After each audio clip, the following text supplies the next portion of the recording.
Revision lecture લીધેલા છે તે સૌનક પટેલ સરમાંથી લીધેલા છે.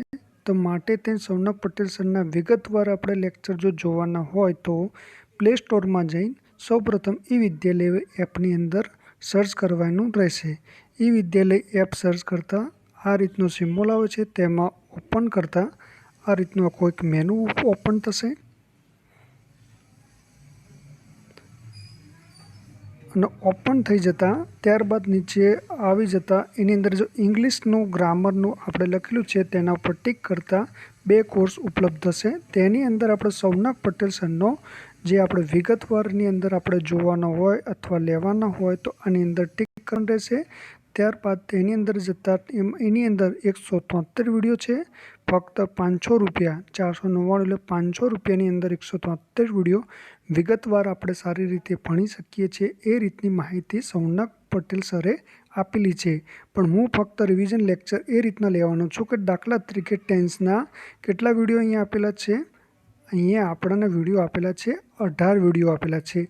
મેં 18 વિડીયોનો એક વિડીયો બનાવી દીધેલો છે રિવિઝન લેક્ચર તરીકે. એવી રીતે ઓક્ઝિલરી વર્બનો જોવામાં આવે તો 6-7 ઓક્ઝિલરી વર્બના હોય અથવા એક્ટિવ પેસિવના હોય, પછી ક્વેશ્ચન ટેગના હોય, ડિગ્રી ઓફ કમ્પેરિઝનના હોય, ડાયરેક્ટ ઇનડાયરેક્ટના હોય, પછી પ્રિપોઝિશનના હોય. તો એક પ્રિપોઝિશનના 10-12 વિડીયો હોય તો એને એક વિડીયોમાં મેં કન્વર્ટ કરેલું છે. એ રિવિઝન લેક્ચર તરીકે છે અને તેને વિગતવાર જો સારી રીતે ભણવું હોય તો આવી રીતે આપણે ઈ વિદ્યાલય એપ્લિકેશનની અંદર સૌનક પટેલ સરનો આ કોર્સ ખરીદવાનો રહેશે.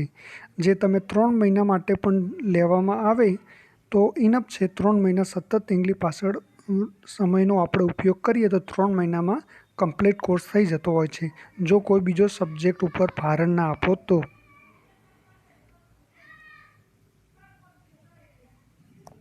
હવે જોઈએ આપણે રિવિઝન ફાસ્ટ બધા ટેન્સનું એકદમ શોર્ટમાં રિવિઝન કરીશું.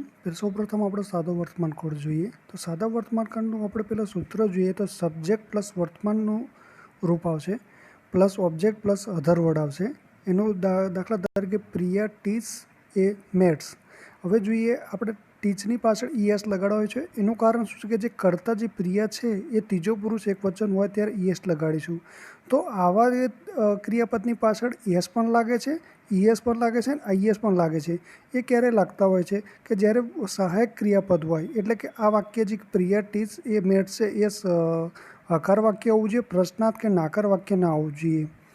એટલે એની અંદર જોઈએ તો ક્રિયાપદની પાછળ ટીચની પાછળ હજી સીએચ છે એટલે ઈએસ કેમ લાગ્યું એનું જ કારણ જોઈએ કે ડબલ એસ હોય, એસએચ હોય, સીએચ હોય, ઓ એક્સ ડબલ ઝેડ હોય તો આવા ક્રિયાપદના અંતે જો અક્ષર આપેલા હોય તો ઈએસ લગાડી દેવું. અને ક્રિયાપદના અંતે વાય હોય, વાયની આગળ જો વ્યંજન હોય તો વાય કાઢીને આઈએસ લગાવી દેવું.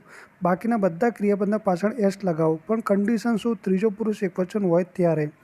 તો જોઈએ આપણે પાસ. દાખલા તરીકે પાસની અંદર ડબલ એસ તો ત્રીજો પુરુષ એકવચન હોય તો એની અંદર આપણે ઈએસ લગાવી દઈશું. એસએચ હોય તો અહીં એસ લગાવી દીધું. ક્રાય તો ક્રાયનું શું? વાયની આગળ આર વ્યંજન હોવાના કારણે વાય કાઢી નાખ્યો અને આઈએસ લગાડી દીધું. અને પ્લે તો પ્લેની અંદર જોઈએ તો આપણે આ પ્લેસ લગાવી દીધું, વાય ના કાઢવામાં આવ્યો. એનું કારણ શું છે? વાયની આગળ એ છે, એ શું છે? સ્વર છે.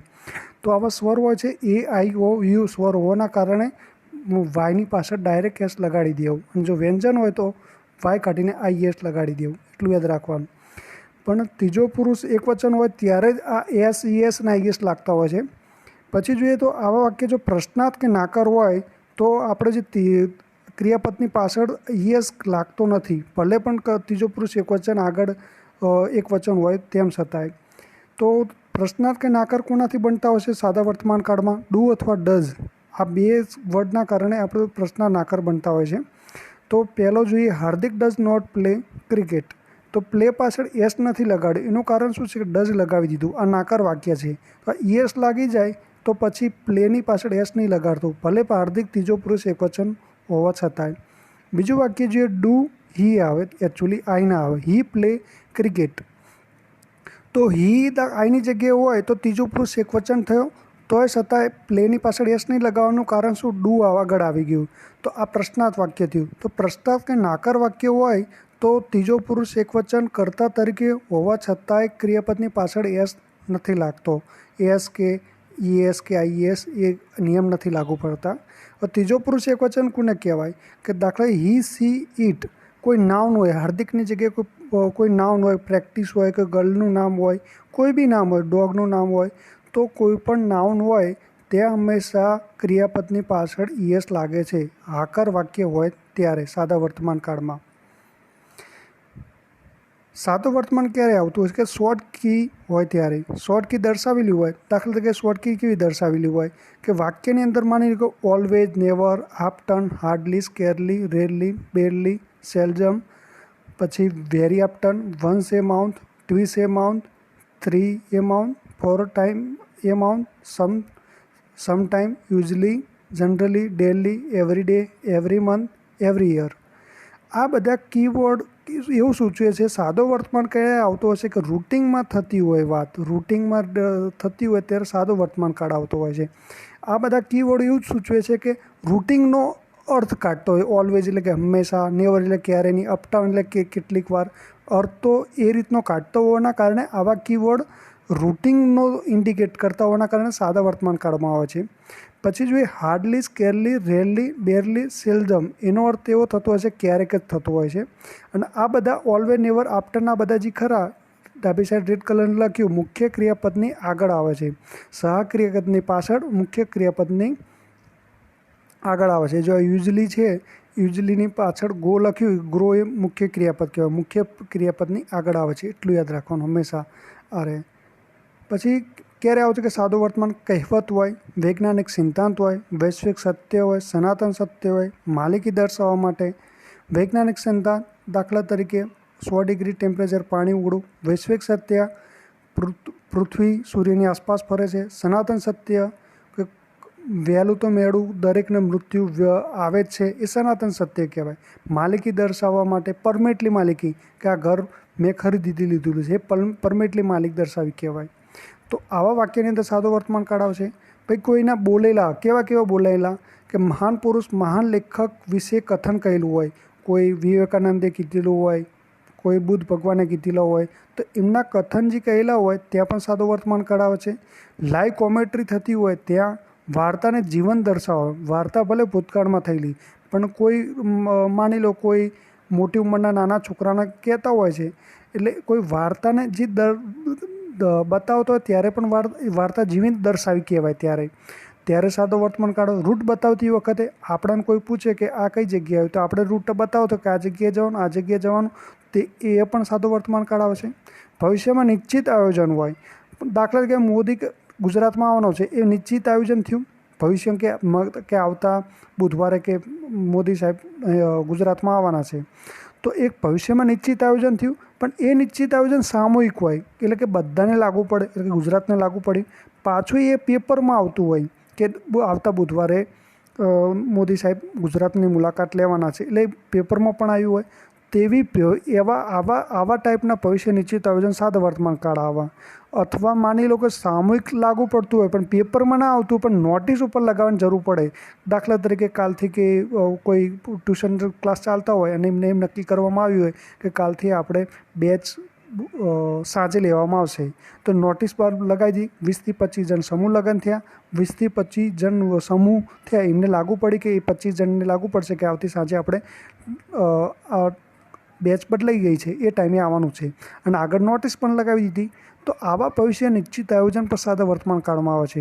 ન્યૂઝપેપરની હેડલાઇન પણ સાદા વર્તમાન કાળમાં આવે છે, પણ ન્યૂઝપેપરની હેડલાઇનને આગળ આર્ટિકલ આવતા નથી. ન્યૂઝપેપરની હેડલાઇનમાં કેવું નજીકના ભૂતકાળમાં બનેલી ઘટના ન્યૂઝપેપરમાં આવવાની, પણ છતાંય પણ ન્યૂઝપેપરની હેડલાઇનમાં આવતા સાદા વર્તમાન કાળમાં આવે. માનસિક પ્રવૃત્તિ જે છે, જે આપણે અનુભવી શકતા હોય એવી પણ માનસિક પ્રવૃત્તિ સાદા વર્તમાન કાળમાં આવે છે.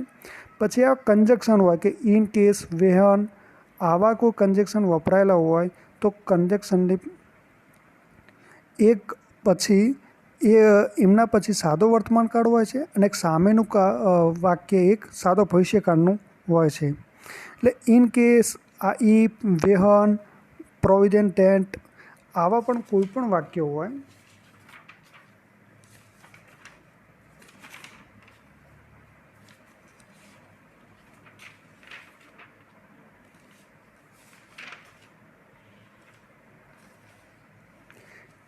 If, unless, provided that, till, until, on condition that, in case, when. એના પછી હંમેશા સાદો વર્તમાન કાળ આવે છે અને સામેનું વાક્ય સાદા ભવિષ્યકાળમાં આવે છે. પછી વેનર જોઈએ. વેનર પછીનું એક વાક્ય સાદો વર્તમાન કાળ હોય તો બીજું પણ વાક્ય સાદો વર્તમાન કાળ આવે. આ વેનરમાં સાદો એક વાક્ય સાદો ભૂતકાળનો તો બીજું પણ સાદો ભૂતકાળનું જ આવે છે, એટલું યાદ રાખવાનું. પછી જોઈએ એક છેલ્લી 16મી કેટેગરી. શરૂઆતમાં વાક્યને હેર કે ધેરથી થતું હોય અને વાક્યના અંતે જો ઉદ્ગાર ચિહ્ન હોય તો ક્રિયાપદ આપણે સાદા વર્તમાન કાળનું મૂકવાનું. એટલું યાદ રાખવાનું કે હંમેશા પરીક્ષામાં જે પૂછાતું હોય છે એ ક્રિયાપદ પૂછાતું હશે કે વર્તમાનનું રૂપ અહીં ખાલી જગ્યા હોય એ કયું આવે, એ પણ એ કયા આવે આપણે બધા ચર્ચા કરી કે આવા લક્ષણ હોય ત્યારે સાદો વર્તમાન કાળ આવતો હોય છે. સાદો વર્તમાન કાળ શું સૂચવતું હોય છે કે કન્ટિન્યુ 24 કલાક પ્રોસેસ એ રીતનું સૂચવતું હોય છે કે આ 24 કલાક પ્રોસેસ છે અને રૂટિનમાં થતી એ રીતનો અર્થ થતો હોય છે. આ કહેવત વૈજ્ઞાનિક બધાનો એક રૂટિનમાં 24 કલાકને બધાને સતત લાગુ પડતું હોય છે. સાદો ભૂતકાળ. સાદો ભૂતકાળમાં શું હોય છે કે ક્રિયા પૂર્ણ થઈ ગઈ હોય, દર્શાવેલો સમય પણ પૂર્ણ થઈ ગયો હોય ત્યારે સાદો ભૂતકાળ આવે છે. રૂટિનની બાબત હોય સાદો ભૂતકાળ આવે છે. ભૂતકાળમાં બે ક્રિયા થઈ ગઈ હોય અને એક ક્રિયા શોર્ટ હોય તો સાદો ભૂતકાળ, અને જે ક્રિયા લાંબી હોય તે ચાલુ ભૂતકાળમાં આવે. ભૂતકાળમાં બે ક્રિયા થઈ ગઈ હોય, એક ક્રિયા શોર્ટ હોય સાદો ભૂતકાળ અને બીજી ક્રિયા જો લાંબી હોય એ ચાલુ ભૂતકાળમાં આવતી હોય છે. સાદો ભૂતકાળમાં એટલું યાદ રાખવાનું કે શોર્ટ શબ્દ હોય એ હંમેશા સાદામાં આવે, પણ જોવાનું ભૂતકાળનું સૂચન કરી લો તો સાદો ભૂતકાળ, એટલું યાદ રાખવાનું. શોર્ટ ક્રિયા હંમેશા સાદા કાળવાળામાં આવે, સાદો ભૂતકાળ, સાદો ભવિષ્ય, સાદો વર્તમાન, પણ એમાં જોવાનું કે ભૂતકાળનું સૂચન કરેલું હોય તો સાદો ભૂતકાળ. રૂટિનની બાબત ભૂતકાળમાં નિયમિત ક્રિયા થતી હોય ત્યાં પણ સાદો ભૂતકાળ આવે છે. એવી રીતે જોઈએ ભૂતકાળમાં બે ક્રિયામાં જોઈએ વેહન કે વાઇલથી બે વાક્ય જોડાયેલા હોય, એમાં ચાલુ એક ભૂતકાળ હોય અને એક સાદો ભૂતકાળ હોય છે. વેહન પછી પણ એક સાદો ભૂતકાળ હોય અને એક ચાલુ ભૂતકાળ હોય છે. અને વાહેલ પછી હંમેશા એટલું યાદ રાખવાનું લાંબી ક્રિયા આવે છે. વેહન પછી હંમેશા એક શોર્ટ ક્રિયા આવતી હોય. તો શોર્ટ ક્રિયા માની લો કે સાદો ભૂતકાળ હોય તો સામેનું વાક્ય કયું થવાનું? ચાલુ ભૂતકાળનું થવાનું. વેહલ પછી લાંબી ક્રિયા માની લો કે ચાલુ ભૂતકાળનું થવાનું તો સામેનું વાક્ય સાદો ભૂતકાળનું જ થવાનું છે. પછી જોઈએ ઇટ ઇઝ ટાઈમ. વાક્યની શરૂઆતમાં it is time, high time, it is about time આવાથી શરૂઆત થતો હોય પછીની ખાલી જગ્યામાં હંમેશા સાદો ભૂતકાળ આવે છે. સિન્સ આપેલું હોય તો સિન્સ પછી સાદો ભૂતકાળ આવે છે. એનું કારણ એવું છે કે સિન્સ પછી હંમેશા નિશ્ચિત સમયગાળો હોવો જોઈએ અને નિશ્ચિત સમયગાળાની અંદર સાદો ભૂતકાળ જ આવતો હોય છે. પછી અસૂન અથવા વેનરથી વાક્યની અંદર શરૂઆત થતો હોય અને એના પછીનું એક વાક્ય સાદો ભૂતકાળમાં હોય તો બીજું પણ સેન્ટેન્સ સાદો ભૂતકાળનું જ આવવાનું છે. અવાસ્તવિક કલ્પના. ધારો કે વાક્યની શરૂઆતમાં only if, as F, I wish, on date, વુલ date આવા વાક્યની શરૂઆતથી અવાસ્તવિક કલ્પના કરેલી હોય કે હું પીએમ હોય તો એ રીતની, તો આવા વાક્યની શરૂઆત અવાસ્તવિક કલ્પનાથી કરેલી હોય તો હંમેશા સાદો ભૂતકાળ જ આવે છે. એની અંદર આપણે જે આઈ પછી વોચ કે વેર લગાવવું એ હંમેશા વેર જ લગાવી દેવાનું, એટલું યાદ રાખવાનું. સાદો ભવિષ્યકાળ. સાદો ભવિષ્યકાળમાં યાદ રાખવાનું કે આની વ્યાખ્યા શું થશે કે ભવિષ્યમાં દર્શાવેલ સમય દરમિયાન એકવાર થનારી ક્રિયા હોય અથવા ખૂબ જ ટૂંકી ક્રિયા હોય કે ટૂંકમાં હવે પછી થશે એ રીતનું સૂચવતું હોય છે. એવી રીતના સૂચવતું શું અર્થ હોય છે કે next month, next week, next year, next Sunday, એટલે આ બધું શું છે આવતા મહિને, આવતા અઠવાડિયે આ રીતની ક્રિયા થશે. આ નેક્સ્ટ ટાઈમ એટલે શું દર્શાવેલ સમય શું થયો? આ ભવિષ્યનો થયો. જો ટુમોરો એ ભવિષ્ય, ઇન ફ્યુચર ભવિષ્યનો સૂચક થયો. ઇન 2030 હજુ 2030 આવી નથી, ભવિષ્ય સૂચ્યો. ઇન એ ફ્યુ મિનિટ એટલે એક થોડીક મિનિટમાં એ ભવિષ્ય સૂચક. ધીસ ઇવનિંગ એટલે આજે સાંજે એ રીતની વાત કરવામાં આવે. ટુ નાઇટ એટલે આજે રાત્રે. શોર્ટલી ટૂંકમાં એ રીતનું કહેવા માગે છે કે આ બધા જે ખરા એ ભવિષ્ય સૂચક થયા અને ક્રિયા થશે એ રીતની વાત કરવાની કે હવે પછી એટલે કે આ ક્રિયા થશે એ રીતનું દર્શાવવામાં આવશે. એની અંદર જોઈએ તો બીજો જોઈએ નાવ, ઓનવર્ડ, અને ફ્રોમ નાવ, આ બેનો અર્થ શું થાય છે? હવેથી, કે હવેથી આ ક્રિયા થશે એવું દર્શાવવું હોય તો સાદો ભવિષ્યકાળ આવે છે. પછી જોઈએ કે as, as, if, as, soon, as, provided that, in case, unless, when જેવા વાપરેલા હોય એના પછી સાદો વર્તમાન કાળ હોય તો બીજું વાક્ય સાદો ભવિષ્યકાળમાં જ આવે. એટલું યાદ રાખવાનું. કોઈ વાર એવું થાય કે સાદો ભવિષ્યકાળ આપેલું હોય અને સાદા વર્તમાન કાળમાં ખાલી જગ્યા હોય તો સાદા વર્તમાન કાળ ટીક કરી દેવાનું.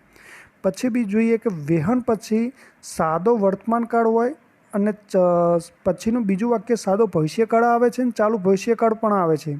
વેહન પછી સાદો વર્તમાન કાળ હોય, પછીનું વાક્ય સાદો, આની અંદર સાદો ભવિષ્યકાળ, આગળ આપણે જોઈશું ચાલુ ભવિષ્યકાળ પણ આવે છે. પણ જોવાનું કે સાદો ભવિષ્ય વાપરું કે ચાલુ ભવિષ્ય વાપરું. તો યાદ રાખવાનું કે સાદો ભવિષ્ય શોર્ટ ક્રિયા હોય તો સાદો ભવિષ્ય, લોંગ ક્રિયા હોય તો ચાલુ ભવિષ્યકાળ. પછી વેહન પછી બીજું પણ એવું થતું હોય છે કે વેહન પછી સાદો ભૂતકાળ હોય તો બીજું પણ પૂર્ણ ભૂતકાળ જ થવાનું છે. પછી બીજી ક્રિયા જોઈએ, આફ્ટર પછી હંમેશા પૂર્ણ કાળ આવે એટલું યાદ રાખવાનું. જો પૂર્ણ વર્તમાન કાળ છે, આફ્ટર પછી પૂર્ણ વર્તમાન કાળ, તો બીજું શું વાક્ય થવાનું? સામેનું વાક્ય સાદો ભવિષ્યકાળમાં થવાનું. આફ્ટર પછી માની લો પૂર્ણ ભૂતકાળ છે તો સામેનું વાક્ય શું થવાનું? સાદો ભૂતકાળ જ થવાનું છે. એટલું યાદ રાખવાનું. આગળ જોઈએ કે વાક્યની અંદર ચેતવણી, પ્રોમિસ, ધમકી, પ્રસ્તાવના, સંકલ્પ દર્શાવેલી હોય તો હંમેશા સાદો ભવિષ્યકાળ આવે છે. પણ અધરવાઇઝ પછીના વાક્ય ચેતવણી બતાવતા હોય છે એના કારણેથી સાદા ભવિષ્યકાળમાં આવશે. ચેતવણી, પ્રોમિસ, ધમકી, પ્રસ્તાવના, સંકલ્પ એ રીતનું દર્શાવતા હોય છે કે ભવિષ્યની વાત કરવામાં આવે છે કે જો હવે તમે આ કરી દેજો, તમને વોર્નિંગ આપવામાં આવે છે. એ ભવિષ્યની વચન હું આપું છું એ શું છે? ભવિષ્યને દર્શાવે. ધમકી પણ આપણે આપતા હોય છે, જો તમે આ બહાર નીકળ્યા ને તો હવે પછી તમને ડબ્બામાં પૂરી દેવામાં આવશે. તો એક ધમકી આપી એ પણ સાદો ભવિષ્યકાળ કહેવાય. સંકલ્પ લઈએ એ પણ સંકલ્પ ભવિષ્યમાં લેવાનો હોય એના કારણેથી સાદો ભવિષ્યકાળમાં આવતું હોય છે. અને એટલું યાદ રાખવાનું કે વી અથવા આઈ એવાના પ્રથમ પુરુષના સાથે શેલ વપરાતું હોય છે જનરલી રીતે. એક આ નિયમ છે. અને આઈ અને વીસ અને એની અંદર જોવાનું કે એક સમય વિલે પણ વાપરી કે આઈ ને વી સાથે શેલે પણ વપરાય. પણ એટલું યાદ રાખવાનું જો પ્રશ્નાર્થ કરેલો હોય સાદા ભવિષ્યકાળમાં આ આઈ કે વી હોય તો હંમેશા શેલ જ વપરાય. ચાલુ વર્તમાન કાળ. ચાલુ વર્તમાન કાળનું શું આપણે વ્યાખ્યા જોઈ લઈએ કે ક્રિયા ચાલુ એટલે શું? એટલું યાદ રાખવાનું. જો ચાલુ એટલે શું? ક્રિયા ચાલુ. ચાલુ વર્તમાન કાળ, ચાલુ ભૂતકાળ કે ચાલુ ભવિષ્યકાળ, દરેકમાં ચાલુ ચાલુ ચાલુ એટલે ક્રિયા ચાલુ જ છે, કન્ટિન્યુ. પણ કેવી રીતની કન્ટિન્યુ ચાલુ? એ ક્રિયા વર્તમાનમાં સ્થિતિ બતાવવાની. ક્રિયા ચાલુ પણ એ ક્રિયા ચાલુની સ્થિતિ વર્તમાનમાં આપણે દર્શાવવાની. ચાલુ ભૂતકાળમાં શું હોય? ક્રિયા ચાલુ જ છે, કન્ટિન્યુ, પણ એની સ્થિતિ ભૂતકાળમાં બતાવવાની. એ રીતનો દરેકનો ત્રણેયનો અર્થ એ રીતનો જ નીકળતો હોય છે. એમાં પહેલું ચાલુ વર્તમાનમાં જોઈએ કે જો ક્રિયા લાંબી થતી હોય અને આપણે નજર સામે થતી હોય, લાંબી ક્રિયા થતી હોય અને વર્તમાનમાં જ થતી હોય, લાંબી ક્રિયા થતી હોય અને વર્તમાનમાં થતી હોય. બીજું નિયમ શું? આપણી નજરે સામે થતી હોય ક્રિયા, એ આ બે લાગુ પડતા હોય, એ લાગુ પડતામાં તમામે તમામ ચાલુ વર્તમાન કાળ આવે છે. અને એના લીધે થઈને આ જે વ્યાખ્યા છે, આ વ્યાખ્યાના લીધે થઈને બાકીના બધા એ જ સૂચન કરતા હોય છે. આજ્ઞાર્થ પછી આ વાયલ ને બધું બેટર એન્ડ બેટર એ રીતનું સૂચન કરતા હોય છે કે ક્રિયા લાંબી છે અને હાલ આપણી નજર સામે જ થતી ક્રિયા એ રીતનો અર્થ નીકળતો હોય છે. હવે જોઈએ શોર્ટ કીવાળા હોય. શોર્ટ કી કયા હોય? કે now, at moment, right now, at present, this day, at this time. એટલે શું કે નિશ્ચિત સમયગાળો કહેવાય. આ બધો શું? નિશ્ચિત સમય, પરફેક્ટ સમયગાળો અને વર્તમાનમાં દર્શાવેલો હોય. પર નિશ્ચિત સમયગાળો અને વર્તમાનમાં દર્શાવેલો હોય એના કારણે ચાલુ વર્તમાન કાળ. ટેમ્પરરી ક્રિયા હોય કે આજકાલના દિવસમાં કે નાવ એ ડે એ રીતના અર્થ હોય ત્યાં પણ ચાલુ વર્તમાન કાળ. ભવિષ્યમાં નિશ્ચિત આયોજન હોય પણ સામૂહિક ના લાગુ પડતું હોય કે પેપરની હેડલાઇનમાં પણ ના આવતું હોય, નોટિસ બોર્ડમાં લગાવવાની જરૂર ના પડતી હોય, તો પર્સનલી ભવિષ્ય નિશ્ચિત આયોજન હોય તો ત્યાં ચાલુ વર્તમાન કાળ આવે છે. આગળ આપણે જોઈ ચૂકીએ સાદા વર્તમાન કાળમાં ભવિષ્યમાં નિશ્ચિત આયોજન પર સામૂહિક હોય નોટિસ બોર્ડમાં કે પેપરમાં જરૂર પડતી હોય તો સાદું વર્તમાન કાળ, પણ ભવિષ્યમાં નિશ્ચિત આયોજન પર્સનલી કે હું આવતીકાલે અમદાવાદ જવાનો છું, તો આવતીકાલે વાંચીને સાદો ભવિષ્યકાળ નક્કી નહીં કરી દેવાનો, પણ મારા માટે એક પર્સનલી ભવિષ્યમાં નિશ્ચિત આયોજન થયું પણ પર્સનલી થયું, તો આ બે અપવાદ કેટેગરી છે કે ટેમ્પરરી ભવિષ્ય નિશ્ચિત આયોજન એ ચાલુ વર્તમાન કાળ આવે છે. એક અપવાદ છે જે આ વ્યાખ્યાને લાગુ નહીં પડતી, આ બંને, બાકી બધી વ્યાખ્યાને અનુરૂપ છે. પછી જો એ વાક્યની શરૂઆતમાં આજ્ઞા અથવા નિર્દેશક થતી હોય કે આપણે એમને કહે જુઓ આ થઈ રહ્યું છે, સાંભળો આ થઈ રહ્યું છે, એ શું દર્શાવે છે કે એક વ્યક્તિને બીજી તરફ આપણી નજરે ક્રિયા થાય છે કે જુઓ પક્ષી ઉડી રહ્યા છે, એટલે જુઓ એવું કીધું એટલે જુઓ એટલે શું આજ્ઞા કહેવાય. સાંભળો પેલા ગાયન અત્યારે ગાઈ રહ્યા છે, તો શું થયું સાંભળો એ આજ્ઞા કહેવાય. નિર્દેશક પણ શું કે એમ કહેવામાં છે કે અવાજ કરશો નહીં, તે અત્યારે વાંચી રહ્યો છે, તો અવાજ કોઈ વ્યક્તિને બીજી વ્યક્તિને કહેતા હોય છે એટલે અવાજ કરશો નહીં એટલે આપણી નજરે ક્રિયા થઈ કે અવાજ તમે ના કરશો કારણ કે અત્યારે એ વાંચી રહ્યો છે, આપણી નજરે ક્રિયા થતી. આવી ક્રિયા પણ ચાલુ વર્તમાન કાળમાં આવે છે. પછી આગળ જોઈએ કે આજ્ઞાર્થ વાક્ય હોય ને વાહેલ હોય અને એના પછીની ક્રિયા લાંબી કોઈ ટૂંકી હોય એ જોવાનું નહીં, પણ વાહેલ આગળ આજ્ઞાર્થ વાક્ય હોય તો વાહેલ પછી હંમેશા ચાલુ વર્તમાન કાળ આવે છે. એ જ સૂચવે છે આજ્ઞાર્થ કે એ અવાજ કરશો નહીં જ્યારે તે વાંચી રહ્યો છે, એ રીતનો અર્થ એ રીતનો જ કાઢે છે, આપણી નજરે જ ક્રિયા થઈ રહેલી છે.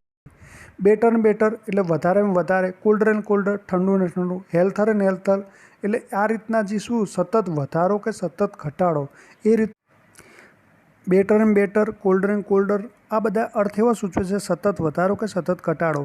તો સતત વધારો ક્રિયા લાંબી થઈ, સતત ઘટાડો ક્રિયા ટૂંકી થતી જાય, એટલે ટૂંકમાં સતત કન્ટિન્યુ ક્રિયા કહેવાય. તો કન્ટિન્યુ ક્રિયા શેમાં ચાલુ વર્તમાન કાળમાં આવે. પછી જોઈએ સ્ટીલ એટલે શું થાય હજુ પણ, કે હજુ દાખલા કે અહીંથી આપણે રીડિંગ કરતો હોય ને પછી બહાર ફરીને આવીએ અને આપણે કહેતા હોય કે હજુ પણ તું રીડિંગ કરી રહ્યો છે, હજુ પણ તું રમી રહ્યો છે, એટલે શું થયું એવું દર્શાવે છે કે ક્રિયા મારી નજરે થઈ અને સતત એ કન્ટિન્યુ ચાલુ જ છે, એ રીતનું દર્શાવે છે. તો સ્ટીલ પછી હંમેશા ચાલુ વર્તમાન કાળ આવે છે. સ્ટીલનો અર્થ હજી પણ થતો હોય છે. હવે આઈએનજીના થોડાક નિયમ એવો હોય છે કે જો માની લો કે ટી હોય પુટની જગ્યાએ, એની આગળ સ્વર હોય તો આપણે ટીને ડબલ કરી દેવાનું, પણ માની લો ડી હોય આગળ ડબલ સ્વર છે તો ડબલ ડી નથી કરવામાં આવે, ડબલ સ્વર હોય તો એને આઈએનજી લગાવ્યું. પછી બીજો નિયમ એવો છે બીકોમ, તો ઈ હોય તો ઈને કાઢી નાખવાનું, આઈએનજી કરી દેવામાં આવે છે. અને માની લો કે ડબલ ઈ હોય, જો અહીંયા સી ઈ ડબલ ઈ છે તો એને આઈએનજી જ લગાવી દેવાનું, એને ઈ કાઢવામાં નથી આવ્યો. બીજી એક અપવાદ કેટેગરી છે કે DIE હોય તો એને પણ ચાલુ વર્તમાન કાળનું રૂપ બનાવવું હોય તો વાય લગાવી દેવાનું, આઈએનજી કરી દેવાનું આઈ કાઢીને. આ એક જ અપવાદ કેટેગરી છે. ચાલુ ભૂતકાળ, ચાલુ ભૂતકાળમાં પહેલાં વાક્ય આપણે જોઈ લઈએ કે ભૂતકાળમાં નિશ્ચિત સમયમાં હોય, નિશ્ચિત સમય ખરો, નિશ્ચિતમાં ત્રણેયમાં ચાલુ વર્તમાન, ચાલુ ભૂતકાળ, ચાલુ ભવિષ્યમાં નિશ્ચિત જ હોય, પણ નિશ્ચિત ભૂતકાળમાં હોય તો ચાલુ ભૂતકાળ. નિશ્ચિત સમય જો માની લો વર્તમાનમાં દર્શાવે તો ચાલુ ભૂતકાળ, નિશ્ચિત સમય માની લો કે ભવિષ્યમાં દર્શાવે તો ચાલુ ભવિષ્યકાળ. તો આની અંદર નિશ્ચિત સમય દર્શાવેલો હોય. નિશ્ચિત સમય કેવો હોય કે on that time at 5 PM last Sunday, એટલે કે ગયા રવિવાર ખરો પણ 5 વાગે એક્ઝેક્ટ, એટ ધેટ એટલે કે એ જ દિવસે, એટ ધીસ ટાઈમ યસ્ટરડે એટલે ગઈકાલે આ જ ટાઈમે, એટલે નિશ્ચિત સમય દર્શાવેલો હોય પણ ભૂતકાળમાં બતાવેલો હોય તો ચાલુ ભૂતકાળ, બરાબર. અને ક્રિયા લાંબી હોય ભૂતકાળની અંદર તો ચાલુ ભૂતકાળ આવે છે. એની અંદર બીજી એક હવે કેટેગરી જોઈએ તો આવા વાક્યો હોય કોઈ વાપરેલા હોય શોર્ટકી વાક્યની અંદર તો ચાલુ ભૂતકાળ આવે છે. હવે બીજું જે સતત વધારો કે સતત ઘટાડો થતો હોય, better and better, dark and darker, પણ ભૂતકાળનું સાથે એને સૂચન કે શબ્દ આપેલા હોય, આવા બેટર એન્ડ બેટર આપેલા હોય એની સાથે ભૂતકાળ પણ સૂચન આપેલા હોય તો ચાલુ ભૂતકાળમાં આવે છે. પછી જોઈએ કે ભૂતકાળમાં ક્રિયા થઈ હોય, ભૂતકાળમાં ક્રિયા થઈ હોય, બે ક્રિયા થઈ હોય, એક ક્રિયા શોર્ટ હોય અને એક ક્રિયા લોંગ હોય, પણ જે ક્રિયા લોંગ હોય તો એ ચાલુ ભૂતકાળમાં આવે છે. અને આવા બે ક્રિયા વેહન કે એજ એવા કંજક્શન સાથે બે વાક્યો દર્શાવવામાં આવતા હોય છે. પછી જોઈએ વેહેલ, વહેલની અંદર આપણે જોઈએ તો એક વાક્ય માની લો ચાલુ ભૂતકાળનું હોય તો બીજું વાક્ય આપોઆપ ચાલુ ભૂતકાળનું જ બની જાય. એનું કારણ શું છે કે વાહેલ પછી લાંબી ક્રિયા હોય પણ બીજી ક્રિયા પણ લાંબી હોય. તો આપણે અહીંયા જોઈ ચૂકેલા છે કે આજ્ઞાર્થ વાક્ય હોય, આજ્ઞાર્થ વાક્ય સાથે વાહેલ હોય તો ચાલુ વર્તમાન કાળ આવશે, એટલું યાદ રાખવાનું. અહીંયા ચાલુ વર્તમાન કાળ કે ક્યારે વાપરવાનું, વહેલ પછી ચાલુ વર્તમાન કાળ, વહેલની આગળ આજ્ઞાર્થ હોય તો. પણ અહીંયા આપણે જોઈએ તો વહેલ પછી એક વાક્ય ચાલુ ભૂતકાળનું હોય તો બીજું પણ ચાલુ ભૂતકાળનું જ આપોઆપ બની જશે. બીજું જોઈએ કે ચાલુ ભવિષ્યકાળ. ચાલુ ભવિષ્યકાળનું આપણે પહેલાં સૂત્ર જોઈ લઈએ કે કરતા એટલે કે નેહા વિલ બી, એટલે એ વિલ બી પ્લસ ક્રિયાપદ આઈએનજી લાગતું છે અને ઓબ્જેક્ટ હોય કે Neha will be preparing four exam next month. એટલે એવું કહે છે કે નેહા આવતા મહિનામાં માટે એક્ઝામની પ્રિપેરિંગ કરી રહેલી હશે આવતા મહિને. જો દર્શાવેલ ભવિષ્યમાં હોય અને ક્રિયા લાંબી થઈ હોય અથવા ક્રિયા વારંવાર થતી હોય અથવા નિશ્ચિત સમયમાં થતી હોય, નિશ્ચિત સમય ખરો પણ ભવિષ્યમાં. બીજું કે કેવું ક્રિયા લાંબી હોય ત્યાં પણ ચાલુ જ આવે. જો ક્રિયા લાંબી હંમેશા ચાલુ જ હોય પણ ભવિષ્યનો સમય દર્શાવેલો હોય તો ચાલુ ભવિષ્યકાળ, એટલું યાદ રાખવાનું. નિશ્ચિત સમય જેવી રીતે લાંબી ક્રિયા ખરી, લાંબી ક્રિયામાં ચાલુ ભવિષ્યકાળ, ચાલુ ભૂતકાળ, ચાલુ વર્તમાન આવવાનું. પણ દરેકમાં શું હોય, ચાલુ ક્રિયા સાથે જો દર્શાવેલ સમય ભવિષ્ય હોય તો ચાલુ ભવિષ્યકાળ, લાંબી ક્રિયા સાથે જો દર્શાવેલ સમય ભૂતકાળ હોય તો ચાલુ ભૂતકાળ, લાંબી ક્રિયા સાથે માની લો દર્શાવેલ સમય વર્તમાનનો હોય તો ચાલુ વર્તમાન કાળ. ભવિષ્ય કેવા આપણે જોઈ લીધા, આપણે સાદા ભવિષ્યકાળની અંદર જો આવા દર્શાવેલા હોય month, week, next month, tomorrow, આ બધા ભવિષ્ય સૂચક શબ્દો વર્ડ કહેવાય, એટલું યાદ રાખવાનું. હવે આપણે જોઈએ આગળ કેટેગરીમાં, આ બે કેટેગરી જોઈ લીધી. હવે ટીલ અનટીલ હોય કે ટીલ અને જોઈએ આપણે ટીન અને અનટીલ હોય એના પછી જો ભવિષ્ય સૂચક સમય દર્શાવેલો હોય તો હંમેશા એમ સમજી લેવાનું કે ચાલુ ભવિષ્યકાળ દર્શાવે છે. એટલે એવું સૂચવે છે કે ત્યાં સુધીમાં આ ક્રિયા ચાલુ રહેલી હશે, એ રીતનું બતાવવામાં આવશે કે ત્યાં સુધી એ ક્રિયા કન્ટિન્યુ રહેલી છે, એ રીતનું ઇન્ડિકેટ કરતું હોવાના કારણે ટીલ અનટીલ ચાલુ ભવિષ્યકાળમાં આવે છે. પછી એક અપવાદ ક્રિયા જોઈએ કે દાખલા તરીકે આપણે એવું નજર સામે ના ક્રિયા થતી હોય કોઈ ક્રિયાનું અને અનુમાન લગાવતી હોય અને એ ક્રિયા લાંબી હોવી જોઈએ. દાખલા તરીકે આપણે એમ કહેતા હોય છે કે તેને ફોન ના કરો, તે અત્યારે લેક્ચર આપી રહી હશે. તો લેક્ચર આપવાની ક્રિયા લાંબી થઈ અને આપણે અહીંયા બેઠા બેઠા અનુમાન કરવામાં આવ્યું. તો અનુમાન એ ભવિષ્યકાળમાં આવતું હોય છે અને ક્રિયા લાંબી થઈ અને એના આવા અનુમાન ક્રિયા બતાવી હોય તો આપણે શું કરવું પડે, આપણે પહેલાં આજ્ઞાત વાક્ય કરવું પડે, ત્યારબાદ લાંબી ક્રિયા બોલીએ અને લાંબી ક્રિયાના અંતે આપણે નાવ લગાવવામાં આવતું હશે. એટલે એવું કહેતા હશે કે તેને ડોન્ટ કોલ હિમ, કેમ કે હી વિલ બી લેક્ચરિંગ નાવ, એટલે કે એ અત્યારે લેક્ચર આપી રહી હશે, એ રીતનો આપણે અર્થ કહેવા માગશે. નાવ સમજીને ચાલુ વર્તમાન કાળ નહીં સમજી લેવાનું, એક અપવાદ ક્રિયા છે, આપણે અનુમાન લગાવવામાં આવતું હોય છે ક્યાંય બેઠા બેઠા, એ રીતનું. પછી જોઈએ કે આગળ વેહન પછી સાદો વર્તમાન કાળ હોય તો બીજું ચાલુ ભવિષ્યકાળ પણ આવે છે અને સાદું ભવિષ્યકાળ આવે છે. પણ જો માની લો સાદા વર્તમાન સાથે ચાલુ ભવિષ્યકાળ કઈ રીતે નક્કી કરીશું, લાંબી ક્રિયાઓના અર્થમાં હોય તો ચાલુ ભવિષ્યકાળ આવશે. પૂર્ણ વર્તમાન કાળ, પૂર્ણ એટલે શું, જો પૂર્ણ વર્તમાન, પૂર્ણ ભૂતકાળ કે પૂર્ણ ભવિષ્ય, બધાની અંદર પૂર્ણ એટલે મિનિંગ એવો થાય છે કે ક્રિયા પૂરી થઈ ગઈ. પણ એ ક્રિયા પૂરી થઈ ગઈ પણ એની અસર વર્તમાનમાં બતાવવાની, એ એક વ્યાખ્યા મગજમાં યાદ રાખવાનું. પહેલાં સૂત્ર જોઈ લઈએ, સબ્જેક્ટ પ્લસ હેવ અથવા હેઝ પ્લસ V3નું રૂપ આવે છે. હેવ પછી ઓબ્જેક્ટ પ્લસ અધર વર્ડ, દાખલા કે હાર્દિક પછી હેઝ લગાવ્યું, હેઝ એ એક વચન જોવાનું, કરતાં એક વચન હોય તો હેઝ, કરતાં બહુ વચન હોય તો હેવ, અને યુની સાથે હંમેશા હેવ આવે. પછી V3નું રૂપ, પછી જસ્ટ નાવ, એટલે આવા શોર્ટ કી આપેલા હોય ત્યાં, એના કારણે પૂર્ણ વર્તમાન કાળ આવેલું છે. હવે જો કેવા શોર્ટ કી વાક્યની અંદર વપરાયેલા હોય તો પૂર્ણ વર્તમાન કાળ આવશે, just, already, especially, several time, always, after, never. આ હંમેશા કેવું હોય છે કે સહાયક ક્રિયાપદ પછી એટલે કે મુખ્ય ક્રિયાપદના આગળ જ આ ત્રણ વર્ડ હોય છે, ઓલવેઝ, આફ્ટર અને નેવર.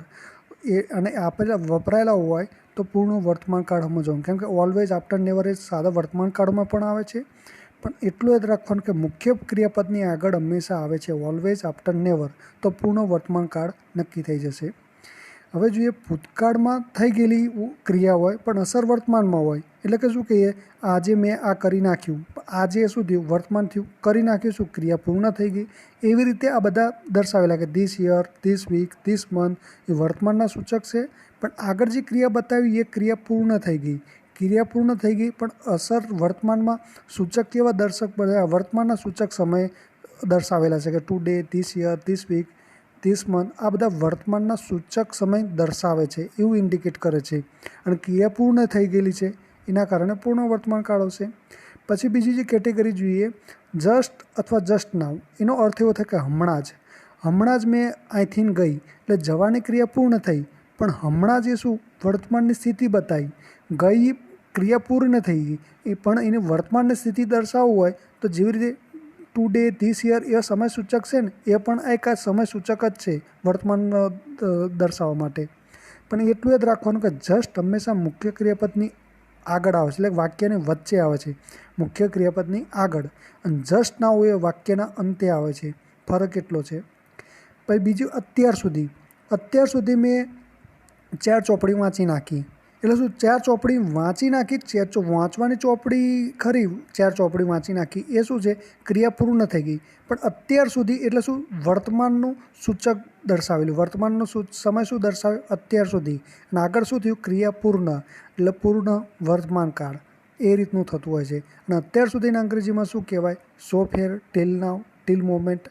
આવા વાક્યના અંતે આવા વર્ડ વાપરેલા હોય છે, તો અંદરે પણ વપરાયેલા હોય, તો આ આપણે પૂર્ણ વર્તમાન કાળ સમજી લેવાનું. એટલે ત્યાં આપણે શું કરી લેવાનું કે હેવ અથવા હેઝ અને V3નું રૂપ મૂકી દેવાનું ખાલી જગ્યાની અંદર. પછી હજુ સુધી. હજુ સુધી તમે આ વાંચી નહીં લીધું, હજુ સુધી તમે રાંધી નહીં લીધું. હજુ સુધીના અર્થ એવું સૂચવે છે કે હજુ સુધી શું છે, વર્તમાન સૂચક સમય છે. અને હજુ સુધી કર્યું નથી, એટલે કરવાનું હતું પણ કર્યું નથી, તો ક્રિયા પૂર્ણ નથી કરી. ક્રિયા પૂર્ણ નથી કરી ભૂતકાળની અંદર, કે ક્રિયા પૂરી થવી જોઈએ એ થઈ નથી એવું સૂચવે છે. અને હજુ સુધી શું, વર્તમાનના સૂચક, એટલે કે yet, up to now, up to the moment, up to present. આવા વર્તમાન સૂચકનો અર્થ હજુ સુધી થાય છે. વાક્યની અંદર વપરાયેલા હોય તો પૂર્ણ વર્તમાન કાળ આવે છે. અને આવા સમય સૂચક જે દર્શાવેલા હોય હજુ સુધીના આવા, તે હંમેશા નાકાર વાક્ય હોય, એટલું યાદ રાખવાનું. વાક્યની અંદર નોટ વપરાયેલું હોય છે. પછી જોઈએ તાજેતરમાં. રિસેન્ટલી અને લેટલી બંનેનો અર્થ તાજેતરમાં થાય. તાજેતરમાં જ એક નવી બુક પબ્લિશ કરેલી છે. મેં એક બુક તાજેતરમાં પબ્લિશ કરેલી છે. બરાબર. એટલે અર્થ એવો થાય, પબ્લિશ કરવાની જે ખરી, પબ્લિક જે રજૂઆત કરવાની આગળ, બરાબર, એ બુક જે નવી બહાર પાડી, એ તો બહાર કેનની પાડી દીધેલી છે. પણ તાજેતરમાં શબ્દ પાછળ શું સૂચવે, તાજેતરમાં, એ શું સૂચવે, વર્તમાનનો સમય ઇન્ડિકેટ કરે છે. ક્રિયા આગળ પૂર્ણ થઈ ગઈ એ રીતનું ઇન્ડિકેટ થતું હોય છે. ટૂંકમાં જોઈએ તો હમણાં, અત્યાર સુધી, હજુ સુધી, તાજેતર અને એવર. એવર એટલે ક્યારેક. કે આ બધા વર્તમાનના સૂચક છે અને આગળ ક્રિયા પૂર્ણ થઈ ગઈ હોય ત્યાં પૂર્ણ વર્તમાન કાળ આવે છે. પછી જોઈએ પૂર્ણ ભૂતકાળ. પૂર્ણ ભૂતકાળની આપણે જોઈએ, પહેલાં એની સૂત્ર જોઈ લે. Subject plus had plus V3 plus object plus other word હોય છે. આની અંદર હેડ અને પ્લસ V3 રૂપ હોય છે. પૂર્ણ, ક્રિયા પૂર્ણ થઈ ગઈ, પૂર્ણનું મિનિંગ પણ ભૂતકાળમાં થઈ ગઈ. ક્રિયા પૂર્ણ થઈ ગઈ, પૂરી થઈ ગયેલી હોય ને પછી એ ક્રિયા પૂરી થઈ ગયેલી છે એ પણ ભૂતકાળમાં થઈ ગયેલી હોય, તો પછી વ્યાખ્યા કેવી રીતે બને કે ભૂતકાળની અંદર 2 ક્રિયા થઈ હોય. ભૂતકાળની અંદર 2 ક્રિયા થઈ હોય, એમાંની 2 ક્રિયામાંની એક ક્રિયા જે વહેલી પૂરી થઈ ગઈ હોય એને આપણે પૂર્ણ ભૂતકાળ આવે છે. અને બીજી ક્રિયા સાદા ભૂતકાળમાં આવે છે. અને પૂર્ણ ભૂતકાળ હંમેશા મોટા ભાગે સાદા ભૂતકાળ સાથે આવે છે, એટલું યાદ રાખવું. હવે જોઈએ કે વહેણથી શરૂઆત થતું હોય, વહેણ પછી શોર્ટ ક્રિયા આવે, એટલું યાદ રાખવાનું. શોર્ટ ક્રિયામાં માની લો સાદો ભૂતકાળ હોય તો, અને ઓલરેડી આપણે અહીં તો વાપરેલું હોય તો પૂર્ણ ભૂતકાળ આવશે ઓલરેડીની આજુબાજુ. એવી રીતે આગળ પણ કેટેગરી જોઈએ કે વેહણ માની લો પછી સાદો ભવિષ્યકાળ હોય અને અહીં ઓલરેડી આપેલું હોય તો ઓલરેડી શું પૂર્ણ સૂચવે છે, પણ પૂર્ણ એટલે કયું કાળ? પૂર્ણ ભૂતકાળ, પૂર્ણ ભવિષ્યકાળ કે પૂર્ણ વર્તમાન કાળ? તો અહીંયા આગળ માની લો કે સાદો ભૂતકાળ હોય તો અહીં પૂર્ણ ભૂતકાળ, અહીંયા માની લો આગળ સાદા ભૂતકાળની જગ્યાએ સાદો વર્તમાન હોય તો અહીંયા પૂર્ણ ભવિષ્યકાળ વપરાય, એટલું યાદ રાખવાનું. અને વેહણ ઓલરેડી વપરાયેલું હોવું જોઈએ. હવે આગળ જોઈએ કે વાક્યના અંતે મચ અને યરલી હોય તો આગળનું વાક્ય જે પૂર્ણ ભૂતકાળ બની જશે. પછી જોઈએ બાય ધ ટાઈમ અને બિફોર, એના પછી હંમેશા સાદો ભૂતકાળ વપરાય છે તો બીજું વાક્ય પૂર્ણ ભૂતકાળનું જ બની જવાનું. અને આફ્ટર પછી હંમેશા પૂર્ણ કાળ હોય કોઈ પણ, એની માની લો કે પૂર્ણ ભૂતકાળ હોય તો આફ્ટરનું આગળનું કાળ સાદો ભૂતકાળ હોય. આફ્ટરનું આગળનું માની લો શુદ્ધ ભૂતકાળ તો આફ્ટરનું પછીનું પૂર્ણ ભૂતકાળ હોય. ગમે તે એક જગ્યાએ ખાલી જગ્યા હશે અને એક આપણને ક્લુ આપશે. ક્લુ એટલે કે દાખલા આફ્ટરની આગળ સાદો ભૂતકાળ આપેલો છે ને આફ્ટર પછી એક ખાલી જગ્યા હશે તો એ ખાલી જગ્યાની અંદર આપણે સહાયક ક્રિયાપદને અને મુખ્ય ક્રિયાપદની ઓપ્શનના અંદર હોય એટલે આ હેડ પ્લસ V3 મૂકી દેવાનું રૂપ, અને એ જ ખાલી જગ્યા આવતી હોય છે. પછી આગળ જોઈએ કે બિફોર વાક્યના અંતે હોય અને વચ્ચે નેવર હોય, નેવરની આજુબાજુ ખાલી જગ્યા હોય અને આ બંને ખાલી જગ્યાને આગળ ભૂતકાળનું સૂચક હોય. ટૂંકમાં વાક્યની શરૂઆતમાં ભૂતકાળનું સૂચક રૂપ હોય અને વાક્યના અંતે બિફોર હોય તો નેવરની આજુબાજુ ખાલી જગ્યા પૂર્ણ ભૂતકાળ આવે. અને નેવર પછી મુખ્ય ક્રિયાપદ આવવાનું એટલે કે V3નું રૂપ આવશે અને નેવરની આગળ સહાયક ક્રિયાપદ કે હેડ આવશે, એટલું યાદ રાખવાનું. પૂર્ણ ભૂતકાળ જોઈએ છે સિમ્પલ મોડ્યુલ અને પૂર્ણ મોડ્યુલ. હવે બંનેમાં જોઈએ તો કુલ્ડ અને વુલ્ડ અને માઇટ આપેલું છે. એટલે સિમ્પલ મોડલ કોને કહેવાય કે કુલ્ડ, વુલ્ડ કે માઇટ એ પછી V1 હોય એટલે કે ક્રિયાપદનું મૂળ રૂપ હોય તેને સિમ્પલ મોડલ કહેવામાં આવે છે. અને પૂર્ણ મોડલ કોને કહેવાય? કુલ્ડ કે વુડ કે માઇટ પછી હેવ પ્લસ V3નું રૂપ હોય એટલે કે ભૂતકાળનું કૃદંત આવેલું હોય તેને પૂર્ણ મોડ્યુલ કહેવામાં આવે છે. એ જોઈએ કે માની લો કે આ હાકાર વાક્ય હોય, હાકાર વાક્ય ઇફથી શરૂઆત થતા હોય છે તો ઇફ સાદો ભૂતકાળ આપેલો હોય તો બીજું વાક્ય સિમ્પલ મોડેલ હોય. માની લો કે આ સિમ્પલ મોડેલ આપેલું છે એટલે કે માની લો કે કુલ પ્લસ ક્રિયાપદનું મૂળરૂપ આપેલું હોય તો અહીંયા સાદા ભૂતકાળની જગ્યાએ ખાલી જગ્યા હોય તો સાદા ભૂતકાળની અંદર આપણે જે મુખ્ય સહાયક ક્રિયાપદ હોય, મુખ્ય સહાયક ક્રિયાપદ હોતું નથી એટલે જેમાં ભૂતકાળનું આપેલું હોય ક્રિયાપદ એ ડાયરેક્ટ મૂકી દેવાનું, એટલું યાદ રાખવાનું. એ પછી માની લો પૂર્ણ ભૂતકાળ પ્લસ પૂર્ણ મોડ્યુલ હોય એટલે એક વાક્ય પૂર્ણ મોડ્યુલનું આપેલું હોય તો પૂર્ણ ભૂતકાળની જગ્યાએ ખાલી જગ્યા હોય તો એ ખાલી જગ્યામાં પૂર્ણ ભૂતકાળનું વાપરવાનું. ટૂંકમાં યાદ રાખવાનું કે પૂર્ણ મોડ્યુલ તો પૂર્ણ ભૂતકાળ, સિમ્પલ એટલે કે સાદું મોડલ તો સાદું ભૂતકાળ, એ રીતનું થોડુંક માઇન્ડમાં સેટ કરી દેવાનું. પ્રશ્નાર્થની અંદર જોઈએ તો એ રીતનું જ હોય. એક વાક્ય પ્રશ્નાર્થમાં સાદો ભૂતકાળ હોય તો બીજું સિમ્પલ મોડલનું હોય. પછી પ્રશ્નાર્થમાં પૂર્ણ ભૂતકાળ હોય તો બીજું પણ પૂર્ણ મોડલ હોય. માની લો પૂર્ણ મોડલ આપેલું છે તો અહીંયા ખાલી જગ્યા આગળ છે તો પૂર્ણ ભૂતકાળ સમજી લેવાનું. માની લો પૂર્ણ ભૂતકાળ આપેલું હોય પણ પાછળ ખાલી જગ્યા તો પૂર્ણ મોડલ સમજી લેવાનું. પછી જોઈએ અસૂન અસ, એના પછી એક વાક્ય સાદો ભૂતકાળનો તો બીજું વાક્ય સાદો ભૂતકાળનું જ બની જાય.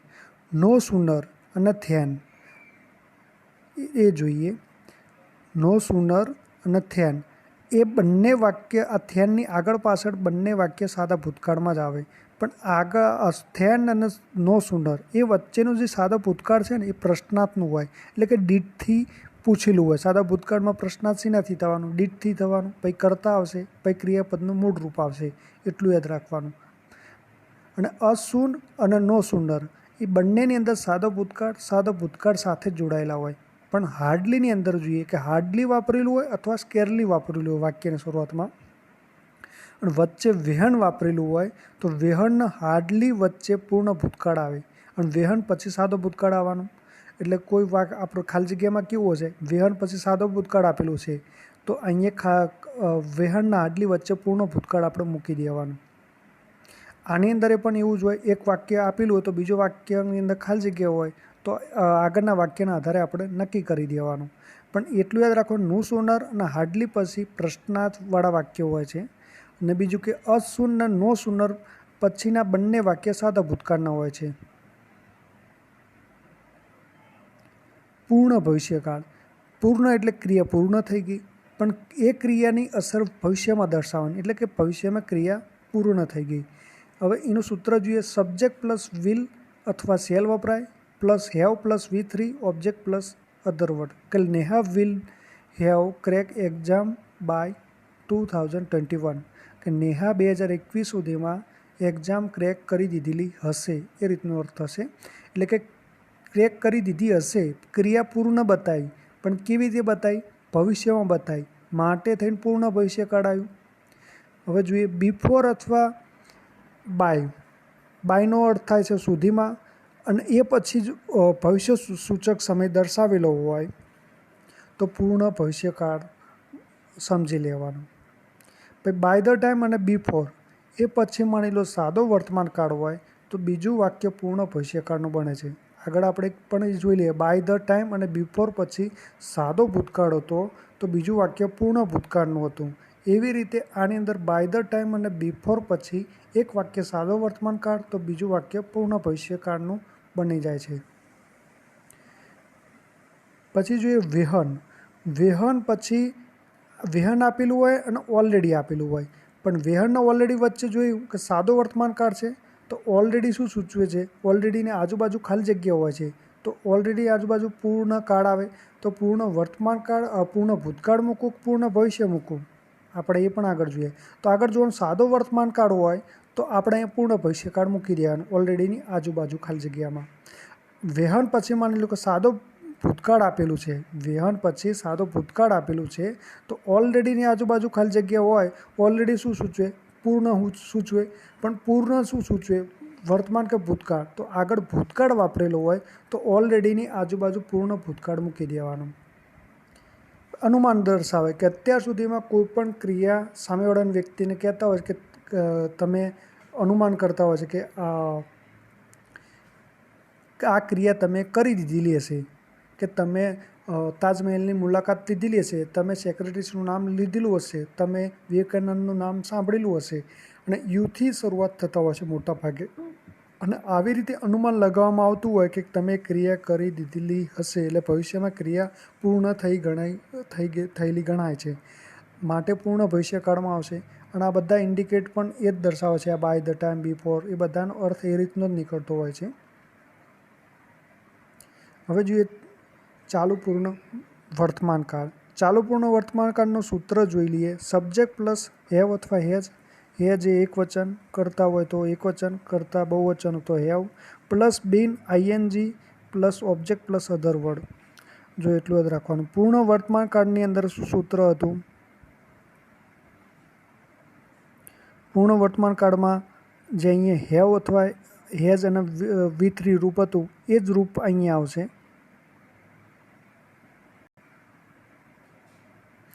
હેવ અને બીન, હેવ અને હેઝ લગાવી દેવાનું, ખાલી V3નું રૂપ નહીં મૂકવાનું. પછી બીન મૂકી દેવાનું, આઈએનજી. ચાલુ પૂર્ણની અંદર બીન અને આઈએનજી તો લગાડવાનું, પણ આગળ ચાલુ પૂર્ણ વર્તમાન કાળની અંદર હેવ અથવા હેઝ વાપરી દેવાનું. હવે એની અંદર શોર્ટ કી જોઈએ કે સિન્સ પછી નિશ્ચિત સમયગાળો હોય, ફોર પછી સમયગાળો હોય, અને હાઉ લોંગથી પ્રશ્ન પૂછેલો હોય તો ચાલુ પૂર્ણ વર્તમાન કાળ આવે અને પૂર્ણ વર્તમાન કાળ આવે. પણ એટલું યાદ રાખવાનું, વર્તમાનને સ્થિતિ જ ખાલી બતાવેલી હોય તો પૂર્ણ વર્તમાન કાળ, અને ક્રિયા લાંબી દર્શાવેલી હોય તો ચાલુ પૂર્ણ વર્તમાન કાળ આવે છે. બીજું જોઈએ કે ચાલુ પૂર્ણ ભૂતકાળ. ચાલુ પૂર્ણ ભૂતકાળની subject plus had plus been plus ING object plus other word હોય. અને ચાલુ પૂર્ણ વર્તમાન કાળનું વ્યાખ્યા શું થાય છે? એકચ્યુઅલી એવું થાય કે ભૂતકાળમાં ક્રિયા ચાલુ થઈ અને વર્તમાનની અંદર એ કન્ટિન્યુ ચાલુ છે. અને ચાલુ પૂર્ણ ભૂતકાળની અંદર વ્યાખ્યા શું થાય છે? ભૂતકાળની અંદર કોઈક ટાઈમે ચાલુ થઈને ભૂતકાળમાં કોઈક એન્ડિંગ ટાઈમ સુધી કન્ટિન્યુ ચાલુ રહેલી હતી, એ રીતનો દર્શાવે છે. ભૂતકાળમાં બે ટાઈમ આપેલો હોય, એમાં સ્ટાર્ટિંગ ને એન્ડિંગ. એક સ્ટાર્ટિંગથી ક્રિયા ચાલુ થઈ એન્ડિંગ સુધી ચાલુ ક્રિયા રહેલી હતી, એ રીતનો અર્થ દર્શાવે છે. એનું સૂત્ર જોઈએ. Subject plus had plus been plus ING plus object plus other word હોય છે, બરાબર. અને એની અંદર જોઈએ સિન્સ પછી નિશ્ચિત સમયગાળો, ફોર પ્લસ સમયગાળો, હાઉ લોંગથી પૂછેલા પ્રશ્નો હોય. અને આવા શોર્ટ કી સાથે ભૂતકાળનું સૂચક વાક્ય અથવા શબ્દ હોય તો ચાલુ પૂર્ણ ભૂતકાળ સમજી લેવાનું. બીજું એક ચાલુ પૂર્ણ ભૂતકાળની અંદર જોઈએ ફ્રોમ પ્લસ ભૂતકાળનો સ્ટાર્ટિંગ પોઈન્ટ હોય +2 અને ભૂતકાળનો એન્ડિંગ પોઈન્ટ હોય. દાખલા તરીકે ફ્રોમ 1990થી 2003 આ રીતનો સમય સૂચક બતાવેલો હોય તો ચાલુ પૂર્ણ ભૂતકાળમાં આવે છે. ચાલુ પૂર્ણ ભવિષ્યકાળ એ શું સૂચવે કે ભૂતકાળની અંદર આપણે કોઈ કેટલા વર્ષોથી કામ કરી રહ્યા હતા અને હજુ પણ આવતા વર્ષે કે આવતા મહિને કે આવતા 3 વર્ષ સુધી કે એક્ઝેક્ટ 2030 સુધી આપણે આ કામ કરી રહીશું એ ટાઈમની અંદર ચાલુ પૂર્ણ ભવિષ્યકાળ વપરાય છે. એની અંદર જોઈએ તો સૂત્રની અંદર સબ્જેક્ટ પ્લસ શેલ અથવા will plus have, been ING, object plus other word અને બીન આઈએનજી છે એની આગળ શેલ હેવ અથવા વિલ હેવ વાપરી દેવાનું ખાલી. હવે એની અંદર જોઈએ કે સિન્સ મોટા ભાગે તો ફ્રોમ જ હોય છે. From plus starting point, for plus સમયગાળો, હાઉથી પ્રશ્ન પૂછાયેલો હોય. હવે સિન્સ ધારો કે વાપરેલું હોય તો સિન્સની આગળ જે સ્ટાર્ટિંગ પોઈન્ટની સિન્સની આગળ જે વાક્ય હોય ને સિન્સ પછીનું વાક્ય હંમેશા ભૂતકાળનું સૂચક દર્શાવેલું હોય એટલું યાદ રાખવું. સિન્સ વેનથી પણ પ્રશ્ન પૂછાય, હાઉ લોંગ એટલે ક્યારથી. પણ આવા શોર્ટ કી સાથે ભવિષ્યનો સૂચક શબ્દ અથવા વાક્ય અંદર ઇન્વોલ્વ હોય તો ચાલુ પૂર્ણ ભવિષ્યકાળ એટલું યાદ રાખવાનું. એટલે કે જોઈએ કે Hardik will have lecturing for 10 years by the end of this year. કે જો ફોર પછી 10 years સમયગાળો છે અને by the end of this year એટલે કે આ વર્ષના અંત સુધીમાં એટલે કે ભવિષ્યનું સૂચક બતાવ્યું અને ફોર એન્ડ પછી સમયગાળો બતાવ્યો. તો અહીંયા વિલ હેવ બીન લેક્ચરિંગ એ શું થયું ચાલુ પૂર્ણ ભવિષ્યકાળ થયું.